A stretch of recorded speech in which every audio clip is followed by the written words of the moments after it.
আসসালামু আলাইকুম। Bright multimedia স্কুলের পক্ষ থেকে সকলকে শুভেচ্ছা অভিনন্দন। আজকের ক্লাসটা হচ্ছে এসএসসি 2027 ব্যাচের প্রস্তুতি ক্লাস।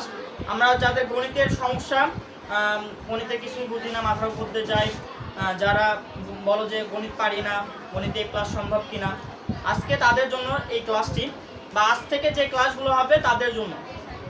আজকে আমরা টাইপ ভিত্তিক, মানে যে সৃজনশীলগুলো করলে আমরা হচ্ছে বোর্ড প্রশ্নে আমাদেরকে কেউ আটকাতে পারবে না, সেভাবে আমরা তোমাদের সলভ করাবো। এবং হচ্ছে তোমরা এখান থেকে যেটা শিখবা সেটা অবশ্যই আমি যা যা বলবো সেভাবে তোমরা এখান থেকে যে টাইপগুলো শিখবা সেই টাইপের গাণিতিক সমস্যাগুলো অবশ্যই তোমরা বাড়িতে 2টা অথবা 3টা করে খাতায় কি করবা খুঁজে খুঁজে।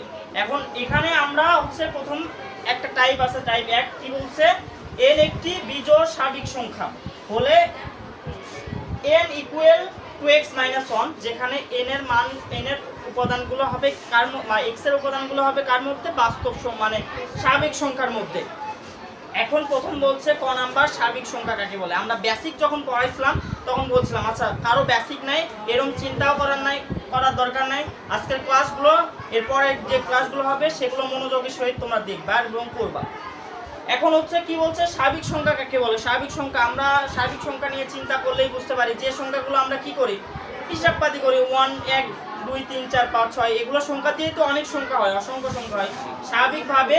তার মানে ধনাত্মক পূর্ণ সংখ্যাগুলোকে, কাকে, ধনাত্মক পূর্ণ সংখ্যাকে কি বলা হয়, স্বাভাবিক সংখ্যা বলা হয়। ধনাত্মক পূর্ণ সংখ্যাকে স্বাভাবিক সংখ্যা বলা হয়। তোমরা এইভাবেও লিখতে পারো। তাহলে 1 নাম্বার টাইপের আমরা সমাধান করে ফেলি, টাইপ 1।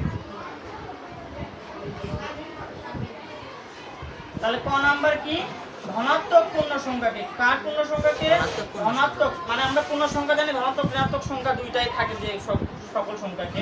তার মানে ধনাত্মক পূর্ণ সংখ্যাকে কি বলা হয়, স্বাভাবিক সংখ্যা বলা হয়।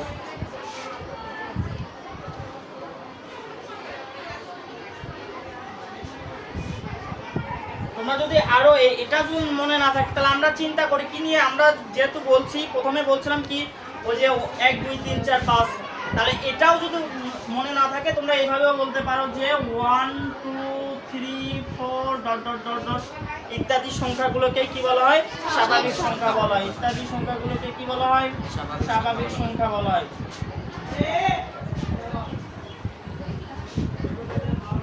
গুলোকে কি বলা হয়, স্বাভাবিক সংখ্যা বলা হয়।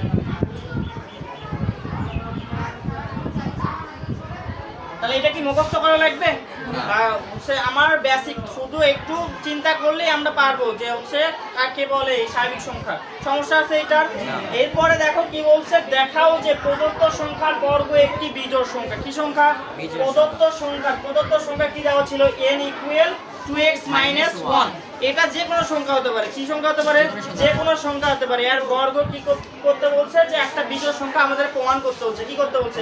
বিজোড় সংখ্যা প্রমাণ করতে বলছে। তাহলে এই টাইপের, এরকম টাইপের যত গাণিতিক সমস্যা আসবে সেম ভাবে, শুধু এখানে চেঞ্জ থাকতে পারে। কি থাকতে পারে? চেঞ্জ থাকতে পারে, বা এরকমও থাকতে পারে, সমস্যা নাই। তুমি এই এর x এর জায়গায় এ থাকতে পারে, বা এটা চেঞ্জ থাকতে পারে। তাহলে নিয়মটা কি, যা যা বলছে প্রশ্নে যা যা বলছে ঠিক সেইভাবে তোমরা সমাধান করবা। কি বলছে, আমরা আগে দেওয়া আছে তুলবো, প্রদত্ত সংখ্যা কি দেওয়া আছে সেটা তুলবো। তাহলে প্রদত্ত সংখ্যা দেওয়া আছে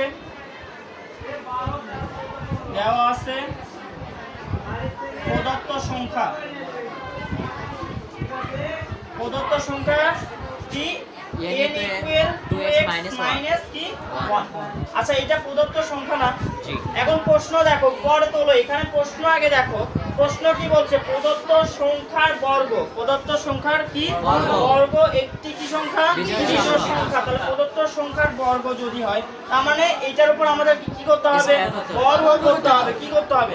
প্রশ্নই বলে দিচ্ছে না বর্গ করতে হবে, তার মানে আমরা বর্গ করব পরের লাইন। অতএব আমরা যদি বর্গ করি, তাহলে n এর উপরও বর্গ করলাম, n স্কয়ার, তাহলে এটার উপরও কি করব, বর্গ করব। কি করব? বর্গ করব। আচ্ছা, বর্গের আমরা একটা সূত্র শিখে আসছিলাম, এগুলো 6 7 8 এ শিখে আছি, 9 এগুলো তো বেসিক, তাই না? তাহলে সূত্রটা শুধু মনে রাখবে। এখানে কি মনে রাখবো? সূত্র 2a, এটা কি, a এটা b। তাহলে a মাইনাস b হোল স্কয়ারের সূত্র কি, a square minus 2ab plus b square. তাহলে আমরা যদি ক্যালকুলেশন করি, তাহলে 4x minus 4x 4x square minus 4x plus কি 1। এখান থেকে আমরা যদি এখান থেকে দেখো 4x কি যাচ্ছে কমন যাচ্ছে, তাহলে কি থাকে শুধু x মাইনাস কি 1 থাকে প্লাস কি 1। এইটুকু বুঝতে অসুবিধা আছে? এখানে দেখো এইটা একটা যদি সংখ্যা বিবেচনা করি, এটা একটা যদি কি বিবেচনা করি সংখ্যা বিবেচনা করি, তাহলে দেখো x যদি আমি এমনিতেই মনে, তাহলে এই দুটো সংখ্যা কি পাশাপাশি সংখ্যা মনে হবে না? তাহলে এটা কি ক্রমিক সংখ্যা মনে হবে না? আমি একটা উদাহরণ দিয়ে বোঝাতে চাই। ধরো x এর মান 3, x এর মান কত 3, তাহলে x এর মান যদি 3 হয় তাহলে x 1 এর মান কত হবে? তাহলে 3 1 তার মানে কি 2। তাহলে দেখো তো এই দুটো সংখ্যা কি পাশাপাশি সংখ্যা না, তার মানে ক্রমিক সংখ্যা না? আচ্ছা ক্রমিক সংখ্যার একটা চিন্তা করো, এই দুটো সংখ্যা গুণ করলে এখানে কি আকার আছে? এই দুটো কি আকার আছে? গুণ আকারে আছে না? তাহলে এই দুই সংখ্যা যদি গুণ করি, দেখো এই সংখ্যা আর এই সংখ্যা যদি গুণ করি তাহলে কত হয়? 3 × 6। তাহলে কি এইটা কি কখনো বিজোড় আসা সম্ভব? না। আমরা একটা বিজোড় একটা জোড় গুণ করতেছি, দেখো একটা বিজোড় একটা কি জোড়, একটা বিজোড় একটা জোড় গুণ করতেছি, তাহলে জীবনে কি এইটা গুণ করলে গুণফল কি বিজোড় আসতেছে? এটা কি বিজোড় আসতেছে? আমরা যদি জোড় জোড়ে গুণ করতাম 2 × 2 তাহলে কত হতো 4। তার মানে পাশাপাশি সংখ্যার কখনো এটা জোড় জোড় গুণ করলেও জোড় হয়, আবার জোড় বিজোড় গুণ করলেও জোড় হয়, জোড় বিজোড় গুণ করলেও কত হয়? জোড় হয়। এটা মনে রাখবা যে জোড় আর বিজোড় সংখ্যা গুণ করলে কি হবে? জোড় সংখ্যা হবে। কি সংখ্যা হবে? পাশাপাশি ক্রমিক সংখ্যা হতে হবে। সেটা কি সংখ্যা হতে হবে? পাশাপাশি মানে ক্রমিক সংখ্যা হতে হবে। এইটা কি ক্রমিক সংখ্যা হইছে কিনা বলো তো? এটা এখানে বুঝবা, এটা বোঝার জন্য দেখলাম। তার মানে এখানে দেখো এটা কি হইছে? ক্রমিক সংখ্যা হইছে। ক্রমিক সংখ্যা হইছে না? আমরা ক্রমিক সংখ্যার যোগফল একটা কি সংখ্যা আসছে? ক্রমিক সংখ্যার গুণফল একটা কি সংখ্যা আসছে? জোড় সংখ্যা আসছে। তার মানে এইটা পুরোটাই আমাদের কি সংখ্যা? এই কথাগুলো যেগুলো বললাম সেগুলো এখানে লিখবো শুধু। তাহলে কি করব? লিখবো। তাহলে এখানে এইটুকু তোমাদের বোঝার কাজ। তাহলে এখানে x ও x - 1 একটি মানে দুইটি ক্রমিক সংখ্যা। দুইটি কি সংখ্যা? দুইটি ক্রমিক সংখ্যা। ক্রমিক সংখ্যা। ক্রমিক সংখ্যা তার মানে ক্রমিক সংখ্যার গুণফল কি হয়? ক্রমিক সংখ্যার গুণফল একটি জোড় সংখ্যা হয়। কি সংখ্যা হয়? জোড় সংখ্যা হয়। তার মানে অতএব x ও x - 1 এর গুণফল জোড় সংখ্যা। গুণফল একটি কি সংখ্যা হবে? জোড় সংখ্যা। জোড় সংখ্যা হবে। কি সংখ্যা হবে? জোড় সংখ্যা হবে। তাই এগুলো কি মুখস্থ করা লাগছে নাকি এখানে দেখেই বলা যাচ্ছে? দেখেই বলা যাচ্ছে না? তার মানে x ও x - 1 এর গুণফল একটি কি সংখ্যা হবে? জোড় সংখ্যা হবে। তার মানে এটা একটা জোড় সংখ্যা, এটা একটা কি সংখ্যা? আচ্ছা জোড় সংখ্যার সাথে যদি 1 যোগ করি তাহলে সেটা কি সংখ্যা হবে বলতো? বিজোড় হবে কি না? জোড় আছে আমার এটি 3 × কত? 6। এটা কত আছে? 6। তার সাথে যদি 1 যোগ করি কত হবে? 7 হবে। সাপোজ এই জোড় সংখ্যা আসলে আমাদের 12, তার সাথে যদি 1 যোগ করি তাহলে কি হবে? 13। তার মানে কি জোড় সংখ্যার সাথে 1 যোগ করলে কি হচ্ছে? তার মানে এই পুরো সংখ্যাটা কি একটা বিজোড় সংখ্যা কি না? দেখো তো। তাহলে বর্গ করলে কি সংখ্যা পাইলাম? একটা বিজোড় সংখ্যা পাইলাম না? একটা কি সংখ্যা পাইলাম? স্কয়ার করার পর বর্গ করার পরেই তো এইটা আছে। এটা কি আমরা হচ্ছে বর্গ ছাড়া আসছে? না, বর্গ করার পরেই তো এটা আছে। তার মানে এইটুকু কি সংখ্যা? জোড় সংখ্যা। তাহলে জোড় সংখ্যার সাথে 1 যোগ করলে কি হবে? বিজোড় সংখ্যা। তার মানে আমরা কি লিখব? অতএব আমরা লিখতে পারবো 4x * x - 1 একটি কি সংখ্যা? জোড় সংখ্যা। কি সংখ্যা? জোড় সংখ্যা। অতএব জোড় সংখ্যার সাথে 1 যোগ করলে সেটা কি সংখ্যা হবে? জোড় সংখ্যার সাথে জোড় সংখ্যার সাথে 1 যোগ করলে যোগফল কি হবে? যোগফল বিজোড় হবে। বিজোড় সংখ্যা। তাহলে আমরা কি বললাম? এর পরের লাইন অতএব আমরা কি বলতে পারবো? তাহলে অতএব হচ্ছে কার বর্গ? প্রদত্ত সংখ্যার বর্গ একটি বিজোড় সংখ্যা। প্রদত্ত সংখ্যার বর্গ কি সংখ্যা? বিজোড় সংখ্যা। প্রদত্ত সংখ্যার বর্গ একটি কি সংখ্যা? বিজোড় সংখ্যা। বিজোড় সংখ্যা। সমস্যা আছে? এই টাইমে আসলে পারবো না। যেটা করতে বলবে ওখানে বর্গ করতে বললে আগে বর্গ করে নিব। বর্গ করে নিয়ে এখানে আগে দেখবো কি সংখ্যা আসছে, সেটা ক্রমিক সংখ্যা নাকি কি সংখ্যা। যদি ক্রমিক না আসে, যদি একটার পর আরেকটা আসে, তখন দেখবো সেটা কি জোড় নাকি বিজোড়। বিজোড় গুণ করলে কত হবে? 3 × 9 দুইটা বিজোড় গুণ করলে দেখো, দুইটা যদি বিজোড় গুণ করো 3 গুণন 5 তাহলে কত আসে? 15। বিজোড় সংখ্যা আসে। কি সংখ্যা আসে? যদি বিজোড় এরকম দুইটাই বিজোড় দেখি, মনে মনে দেখি যে বিজোড় সংখ্যা উঠলো, বিজোড় স্বাভাবিক সংখ্যা, তার মানে তখন আমরা কি করব? সেটা কি সংখ্যা আসবে? বিজোড় সংখ্যা। কি সংখ্যা আসবে? বিজোড় সংখ্যা। বোঝা গেছে এটা? আচ্ছা, এটা হলো পাশাপাশি যদি বিজোড় সংখ্যা যোগ করে তাহলে বিজোড় হবে না। হ্যাঁ, পাশাপাশি যদি বিজোড় সংখ্যা গুণ হয় তাহলে বিজোড় বিজোড়ই আসবে, সেটা বিজোড়। পাশাপাশি কিভাবে বুঝবা যে পাশাপাশি বিজোড় সংখ্যা? ধরো এটা আছে এরকম, ধরো এটি x - 2 আসতো, বুঝো ধরো x * x - 2, ব্যাস কথা। তাহলে x এর মান তুমি একটা বিবেচনা করো, যে কোনো একটাই তোমার ইচ্ছা মতো ধরো। x এর মান যদি ধরো এখানে হচ্ছে আপনি n স্কয়ার আসলে ইকুয়াল হচ্ছে 2 মাইনাস 1 হচ্ছে স্কয়ার দিলেন না, হ্যাঁ। কিন্তু এই n স্কয়ার যদি এইগুলো পার হয় তখন তো হচ্ছে রুট হয়ে যাবে, কিন্তু এই n স্কয়ারটা তাহলে কোথায় গেল?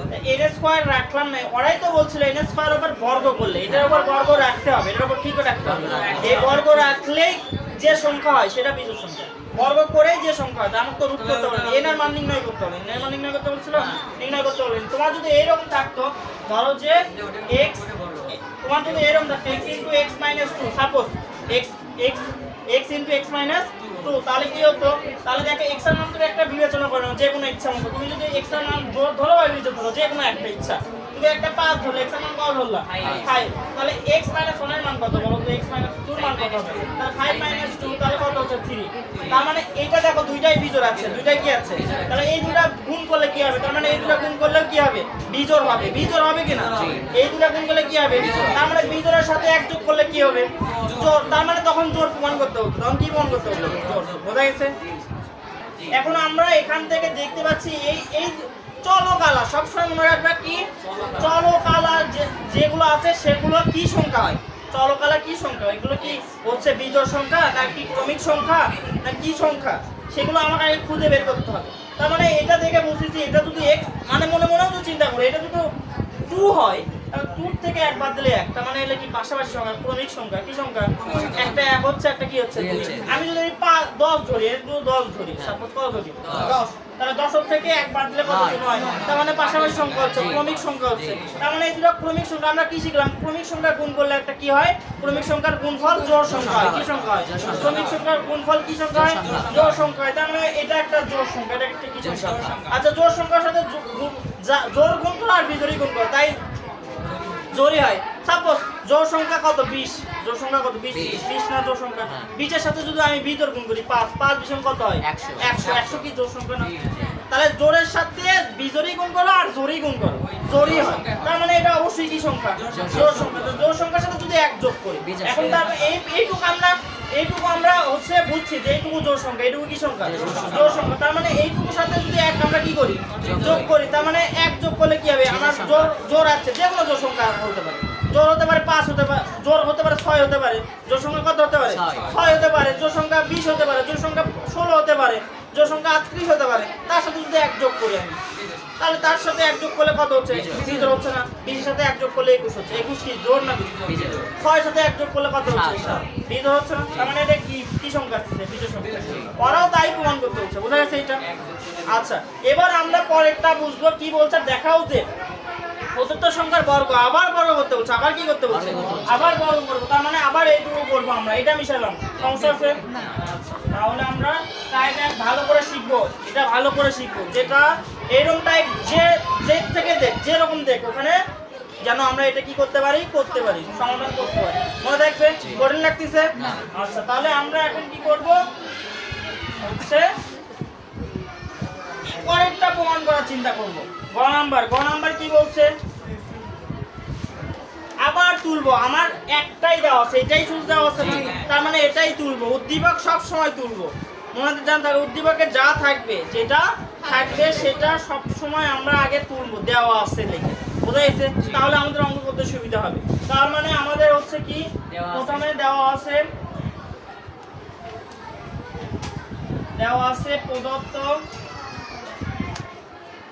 প্রদত্ত সংখ্যা কত?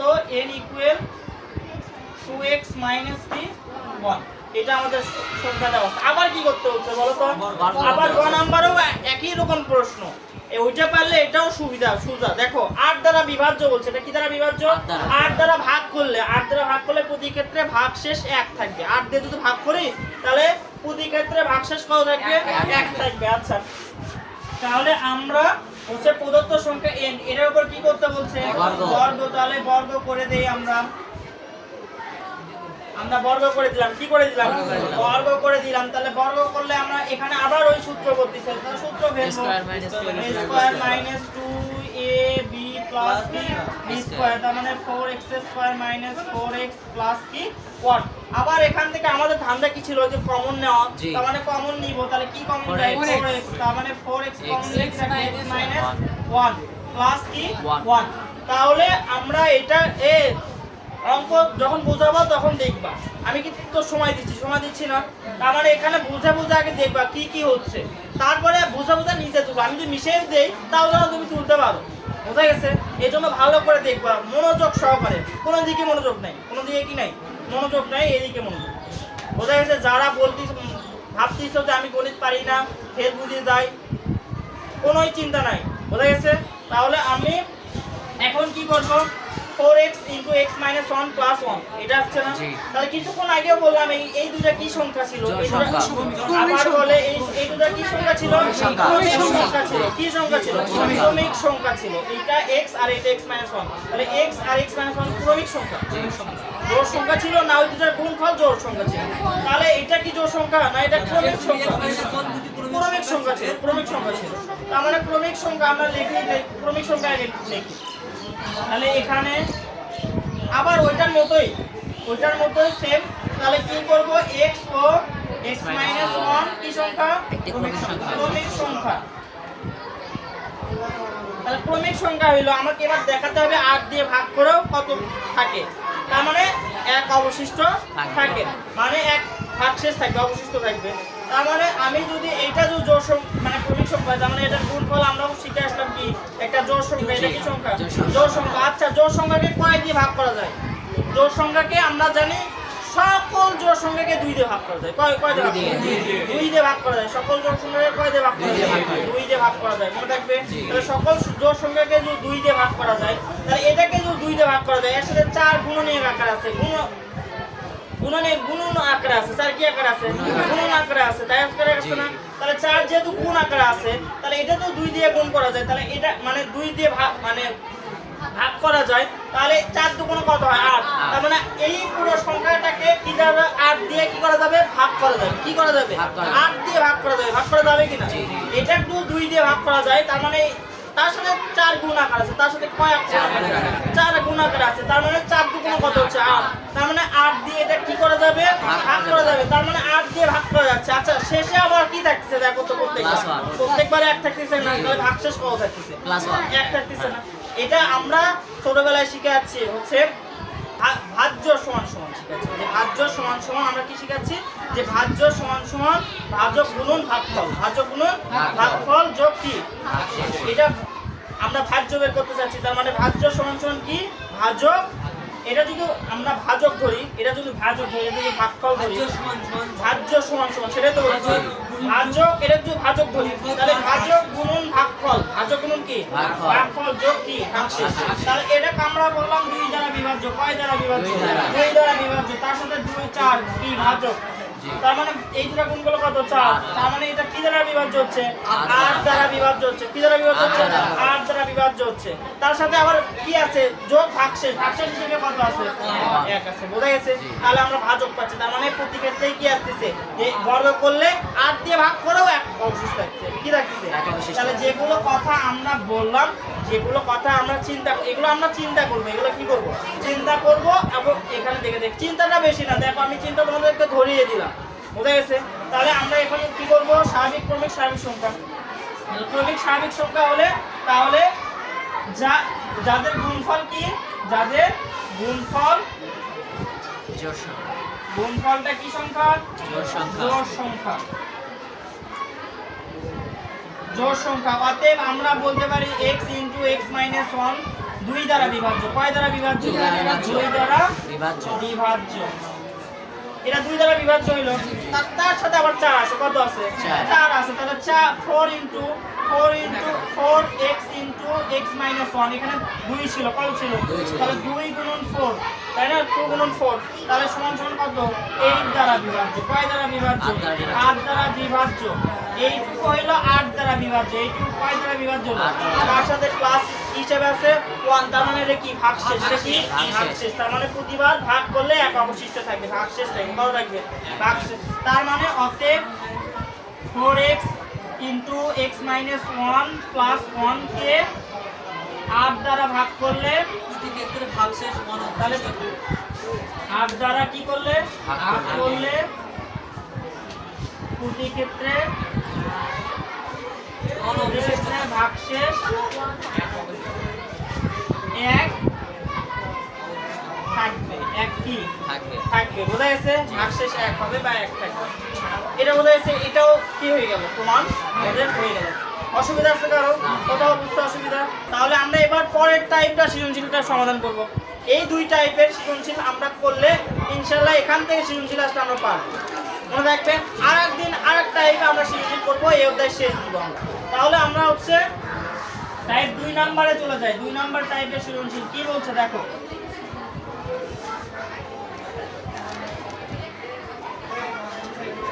2 নম্বর টাইপের সৃজনশীল বলছে একটা মানে p দেওয়া আছে √3, q দেওয়া আছে 4 এবং s দেওয়া আছে কি √1, তাই না? তিনটি বাস্তব সংখ্যা। তিনটি কি সংখ্যা? সহমৌলিক সংখ্যা কাকে বলে? সহমৌলিক সংখ্যা আমরা 7 8 9 থেকে মানে 7 8 পড়ে আসতেছি যে 2 বা ততোধিক সংখ্যার সাধারণ গুণনীয়ক যদি 1 হয়, সাধারণ গুণনীয়ক যদি কি হয়? 1 হয়, তাদেরকে পরস্পরের সহমৌলিক বলে। তাদেরকে পরস্পরের কি মৌলিক বলে? সহমৌলিক বলে। তার মানে আমরা লিখে ফেলি ক নাম্বারটা। তাহলে কি 2 বা ততোধিক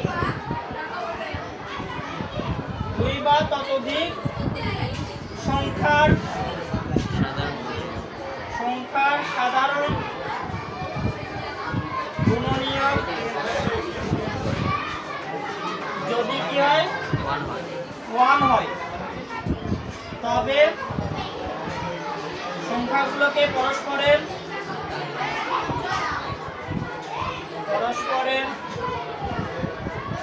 সহমৌলিক বলে।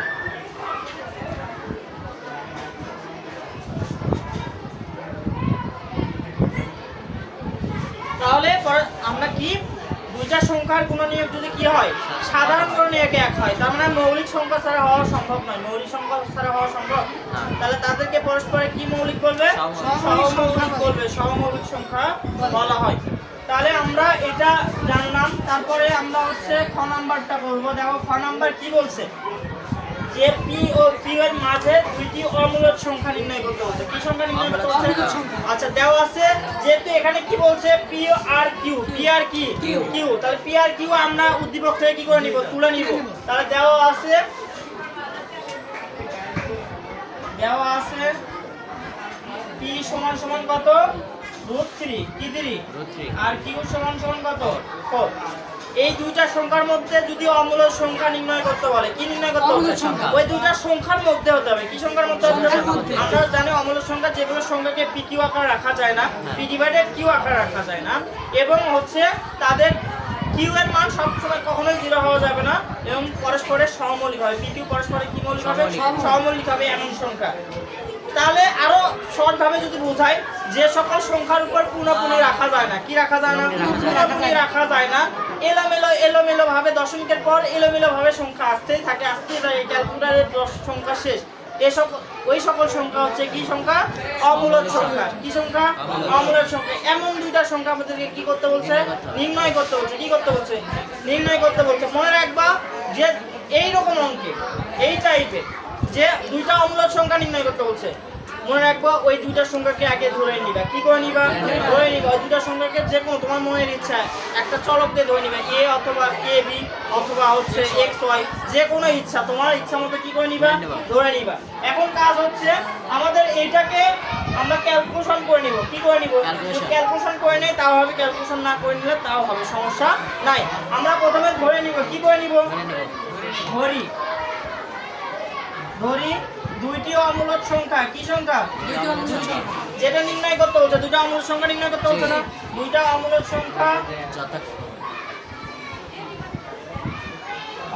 সংখ্যা যথাক্রমে a, b এই দুটো আমরা ধরে নিলাম a b তে ধরে নিলাম কি ধরে নিলাম এখন টেকনিক শিখো কি শিখো আগে টেকনিক শিখো এই দুটো অমূলক সংখ্যা তখন নির্ণয় করতে হবে কি করতে হবে নির্ণয় করতে হবে প্রথমে a নির্ণয় করব কি নির্ণয় করব a নির্ণয়ের টেকনিকটা দেখো প্রথমে ভাগ চিহ্ন দিবা কি চিহ্ন দিবা ভাগ চিহ্ন দিবা এই দুইটা যোগ করে 2 দিয়ে ভাগ করবা এই দুটো যোগ করে 2 দিয়ে সব এই দুটো সংখ্যা চেঞ্জ থাকতে পারে কি থাকতে পারে চেঞ্জ থাকতে পারে পরিবর্তন থাকতে পারে নিয়ম একই কি করবা এইখানে যে দুটো সংখ্যা দেখবে কি থাকবে দুটো সংখ্যা যা সংখ্যা থাকবে সেই দুটো সংখ্যা কি করে দিবা যোগ করে দিয়ে এখানে কয়টা সংখ্যা ছিল দুটো সংখ্যার গড় তার মানে ওই দুটো সংখ্যার গড় নির্ণয় করবা কি নির্ণয় করবা গড় নির্ণয় করবা দুইটাই বের করতে বলো আমাদেরকে কয়টা বের করতে বলে দুইটাই আমরা তিনটা বের করতে বললেও আমরা সেই নিয়মে বলতেছি তাহলে আমরা কি করব সেটা চারবার বড় সংখ্যা চারবার যোগ করে 4 দিয়ে ভাগ করব তিনটা সংখ্যা যখন নির্ণয় করতে বলবো তাহলে আমরা হচ্ছে প্রথমে কি করব এই দুইটা সংখ্যার গড় সবসময় সংখ্যার গড় নির্ণয় করব কি নির্ণয় করব গড় নির্ণয় করব এখন বিষয় হচ্ছে এটা দুইটা যোগ করলাম যে কয়টা সংখ্যা ছিল সেই দুইটা ভাগ করলাম এখন ক্যালকুলেটরে তুলব √3 + 4 √3 + 4 ডিভাইডেড টু অবশ্যই ব্র্যাকেটে তুলব কি দিয়ে তুলব ব্র্যাকেটে √3 + 4 টা ব্র্যাকেটের মধ্যে রাখবো ভাগ হচ্ছে 2 যখন আমরা ভাগ করব অবশ্যই কি করে করব হচ্ছে ব্র্যাকেট দিয়ে করব কত আসছে 2.866025 দেখো এলোমেলো ভাবে আসছে না ওই জন্য আমরা ডট ডট দিব কি দিব কতগুলো সংখ্যা আসবে আমরা জানি না এই দেখো তো এটা অমূলক হইছে না এটা কি হইছে অমূলক হইছে না এটা অমূলক হইছে এটা কি এখন মধ্যে বলছিল একটু বুঝাই দেখো বলছিল √3 এবং 4 এর মধ্যে √3 আর কার মধ্যে 4 এর মধ্যে এর মধ্যে হতে হবে যেমন আমি বলছি যদি বলি 2 আর 4 এর মধ্যে কি সংখ্যা আছে কি সংখ্যা আছে খালি বলি সংখ্যা 3 আছে খালি কি আছে 3 তার মানে 3 এর মধ্যে সংখ্যা কিন্তু আমার বাস্তব সংখ্যা বলছে এর মধ্যে √3 মানে কি দেখো √3 ক্যালকুলেটরে দিলে কি আসে 1.7 √3 ইকুয়াল দাও 1.7320 দেখো এটা আসে আর পর তো আমরা জানি তাই না দেখো এটার থেকে এটা বড় আছে কিনা বড় এটার থেকে এটা কি আছে কিনা বড় এবং 4 এর থেকে কি আছে কিনা ছোট আছে কিনা তাহলে কি ওর মধ্যে হইছে ওর মধ্যে হইছে কিনা এবার বি নির্ণয় করার টেকনিক শিখাই কি নির্ণয় করা বি তাহলে বি নির্ণয় করার টেকনিক আমরা শিখব এই সময় আবার ভাগ দিব কি দিব ভাগ দিব এখানকার মনে রাখবা কি রাখবা এই দুটো তো যোগ দিব এই দুটো আগে যোগ দিয়ে লিখব √3 + 4 √3 + 6 এই দুটোর মধ্যে যেটা বড় সেটা আরেকবার লিখব এই দুটোর মধ্যে কি কোনটা বড় 3 বড় না 4 বড় তাহলে 4 টা আরেকবার লিখব কয়বার লিখব আরেকবার এখানে কয়টা সংখ্যা হলো দেখো তো 3টা তার মানে 3 দিয়ে ভাগ করব কয় দিয়ে ভাগ করব 3 দিয়ে মনে রাখবে নিয়ম একই সংখ্যা চেঞ্জ হতে পারে কি চেঞ্জ হতে পারে সংখ্যা চেঞ্জ হতে পারে কিন্তু নিয়মটা কি নিয়মটা শিখে নাও তাহলে এখানে যে দুইটা সংখ্যা থাকবে সেই দুটো সংখ্যা আগে লিখব তার সাথে দ্বিতীয়বার বি যখন নির্ণয় করব তখন সেটা আরেকবার যোগ দিব সেটা কি করব আরেকবার যোগ দিয়ে তাহলে সংখ্যা কয়টা আছে 3টা ওইজন্য কয় দিয়ে ভাগ দিব 3 দিয়ে এটাও ক্যালকুলেটরে তুলব এই কটা উপরে এগুলো অবশ্যই ব্র্যাকেটের মধ্যে তুলব ভাগ 3 দিব ভাগ কি দিব 3 ক্যালকুলেটর করো ক্যালকুলেশন করো কত আসে ওটা 3.24404016 ডট ডট ডট ডট বোঝা গেছে তাহলে এরকম দিব মনে রাখবে আচ্ছা এটাও দেখো তো এটার থেকে বড় হইছে এটার থেকে কি বড় হইছে এবং 4 এটার থেকে কি ছোট হইছে তাহলে দুইটা কি অমূলক সংখ্যা পাইছি কেমনে বুঝলাম এটা অমূলক দেখো তো এলোমেলো ভাবে চলতেছে না দশমিকের পর কি এলোমেলো ভাবে চলতেছে না তার মানে কি এটা চলতে আছে কি আছে চলতে আছে তার মানে কি সংখ্যা আমরা বলছি অমূলক সংখ্যা পাইছি না তাহলে এই শর্তটা লিখবা পরের লাইন কি লিখবো অতএব দেখো হচ্ছে √3 টা কিসের √3 মান কার থেকে বড় √3 এর থেকে ছোট মানে এর মান √3 থেকে বড় এবং হচ্ছে 4 থেকে ছোট 4 থেকে ছোট হইছে না অতএব মানটা বসাই আমরা √3 গ্রেটার লেস দ্যান তাহলে এটার মান কত পাইছিলাম 2.8660 8660 ডট ডটই দিব ডট ডট থাকলে ডট ডটই দিব এরকম চলমান থাকলে চলমানই দিব মনে থাকবে আচ্ছা তারপরে আমরা এবং আরেকটা পাইছিলাম √3 থেকে কি বড় বি বড় এবং হচ্ছে 4 থেকে ছোট দেখো তো এইটাও এই মানটাও মিলে গেছে কিনা এটার মান কত ছিল 3.2 ডট তারপরে কি 4। তাহলে এই দুটা নির্ণীয় অমূলদ সংখ্যা। দেখো এই শব্দটা আগে লিখো। শব্দটা কি? √3 থেকে এর মান বড় হইতে হবে এবং 4 থেকে কি হইতে হবে? এই √3 থেকে b মান বড় হইতে হবে এবং 4 থেকে ছোট হইতে হবে এবং এর জায়গায় এর মান বসাবো, b এর জায়গায় কিসের মান বসাবো? তাহলে নির্ণীয় অমূলদ সংখ্যা, নির্ণীয় কি সংখ্যা? নির্ণীয় অমূলদ সংখ্যা। নির্ণীয় অমূলদ সংখ্যা a সমান সমান কত আসছে? 2.8660 ডট ডট ডট আর b এর মান কত আছে? 3.440 ডট ডট ডট। বোঝা গেছে? কোনো সমস্যা আছে? তাহলে এই টাইপ আসলে পারবো না? জি। এবার আমরা হচ্ছে গ নাম্বারটা দেখবো। গ নাম্বার কি বলছে? দেখাও যে √s একটি অমূলদ সংখ্যা। এটা সংক্ষিপ্ততে আসুক, বাট √s এর জায়গায় অন্য কিছু থাকতে পারে, সমস্যা নাই। তাহলে আমরা এটা মিশিয়ে দিলাম।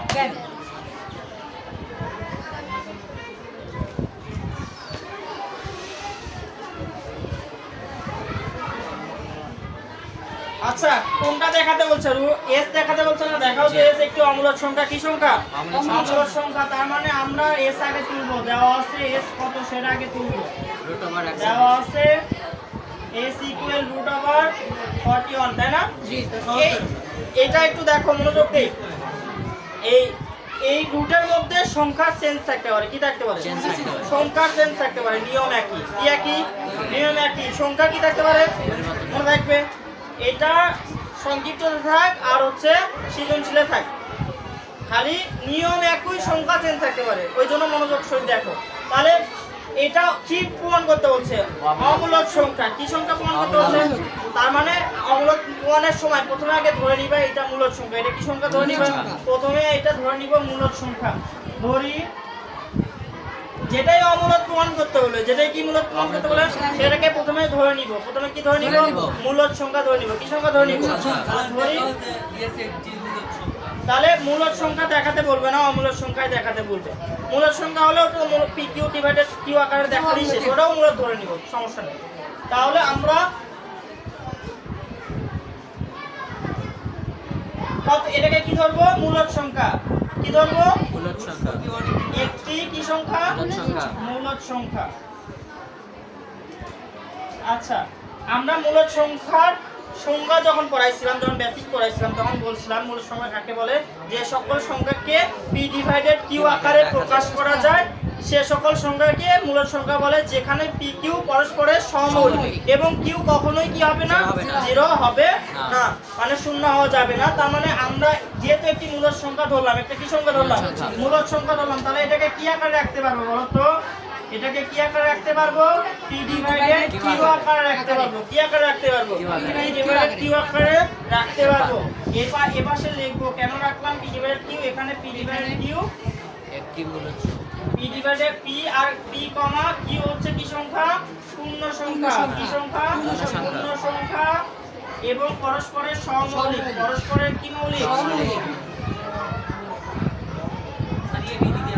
সমমৌলিক দিতে পারো, সমস্যা নেই। তাহলে সমমৌলিক এবং কি হতে পারে? কিউ কখনোই কি হওয়া যাবে না, কিউ কখনোই কি হওয়া যাবে না, 0 হওয়া যাবে না। তাহলে এটা আমরা জানি হচ্ছে কোথায় থেকে? যে সংখ্যা থেকে। কোথায় থেকে? আমরা মূলদ সংখ্যা ধরছি। মূলদ সংখ্যাকে কি দিয়ে p ডিভাইডেড q আকারে রাখা যায়। তার মানে রুট কাটার জন্য আমরা কি করতে পারি? উভয় পাশে বর্গ করব। উভয় পাশে কি করব? আমরা বললাম শুধু কি চেঞ্জ হতে পারে? সংখ্যা চেঞ্জ হতে পারে। তার মানে উভয় পাশে কি করব? বর্গ করব।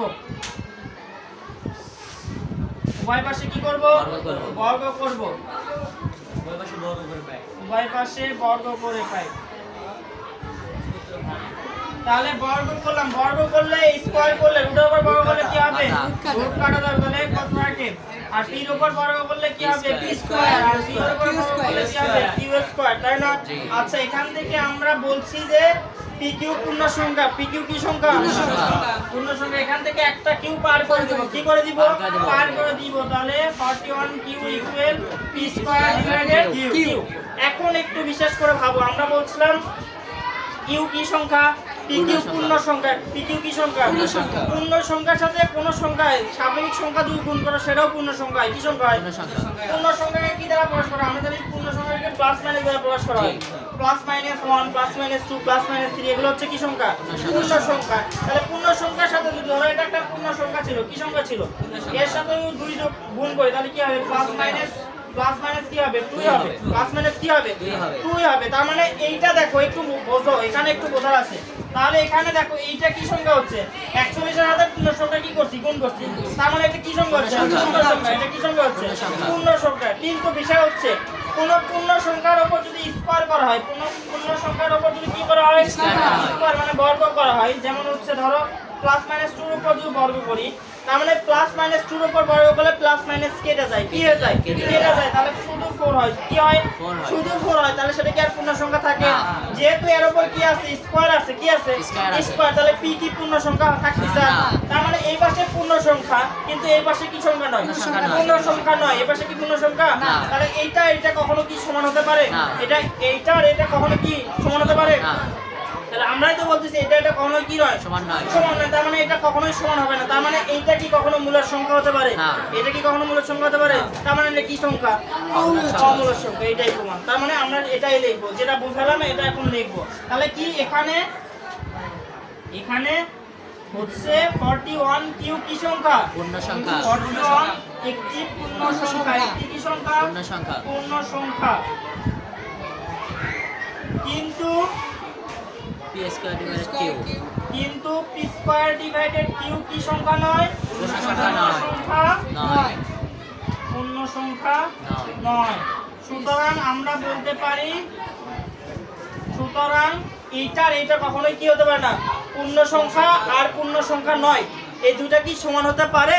তাহলে এটা আমাদের কি হতে পারে না? সমান হতে পারে না। তাহলে এটা does not P square divided Q.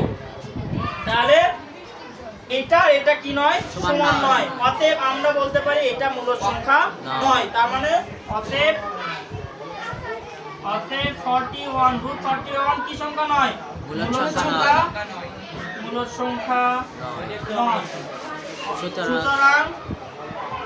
সুতরাং কি বলতে পারি? 41 মূল। আমরা জানি বাস্তব জগতের সংখ্যাই দুই প্রকার, একটা মূল সংখ্যা আর একটা অমূল সংখ্যা। তার মানে মূল সংখ্যা নয়, তার মানে কি সংখ্যা হবে? অমূল সংখ্যা। তাহলে অতএব একটি কি সংখ্যা? 41 অমূল সংখ্যা। কঠিন? এইটাই অ্যানসার। এইটুকু আমরা 4 মার্ক পাবো ইনশাআল্লাহ। তাহলে এটা কি কঠিন লাগলো? তাহলে টাইপ 1 আর টাইপ 2 এর কোনো সমস্যা আছে?